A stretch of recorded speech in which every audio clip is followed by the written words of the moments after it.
Here's to going even when you don't want to go. To moving forward when you're uncomfortable, to stepping up when you're fearful. Here's to courage. I was talking to a friend of mine earlier today about understanding the difference between two things. On one hand, the fear that presents itself when we're growing, leveling up, right? Like we've all felt nerves before a big event or an important life change, things like that. And then on the other hand, the emotions that arise when we start to feel like something isn't right for us. Similar discomfort, but not quite the same. We feel nervous or uneasy because we know we're misaligned.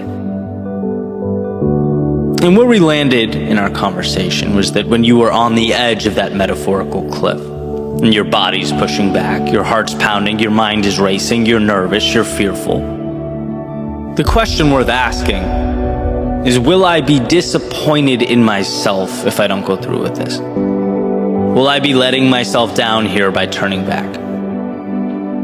You have to jump into the future and imagine, future you sitting at the table reflecting on this. If you see yourself as regretful, wishing you pushed through, then it's not an alignment issue, it's a matter of courage. And when you think about it, it usually feels obvious looking back.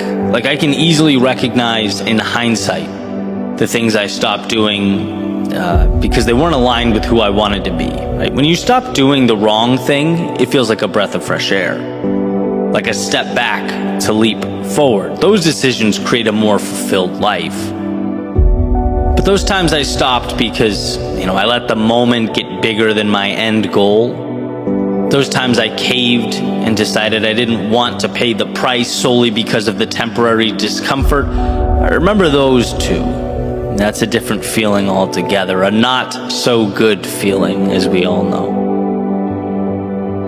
Jim Rohn says it like this: there's a pain of discipline or a pain of regret. Choose your pain. One of the things that makes life challenging is that we have to be open to some level of discomfort in our lives.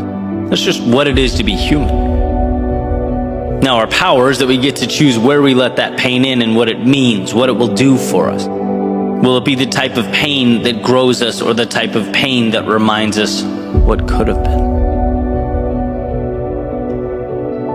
And I really think most of the time we stop, not because the path was wrong for us, but because we somewhere along the way forgot that most of life's best experiences and circumstances and opportunities come with a hefty price tag. They demand a lot of us. And in those moments when the lights shine the brightest, when we feel the weight of the world coming down on us, it's easy to misdiagnose that discomfort as a stop sign. Right? It's like, I feel alone, I feel unsure, I don't have any validation, my pride hurts, my confidence is shaken. Whatever it may be. These things just, even as I'm saying them out loud now, seem awful. When in reality,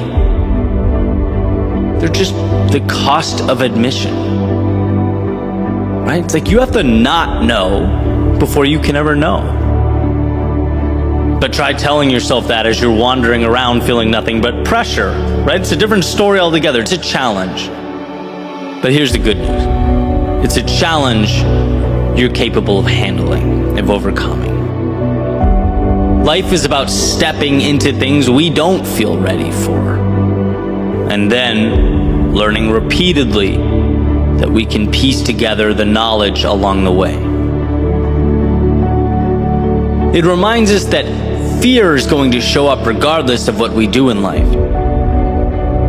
But to grow into the people we are capable of becoming, we have to understand that fear is, in its own unique way, an invitation. The discomfort doesn't mean something's wrong. Often the opposite.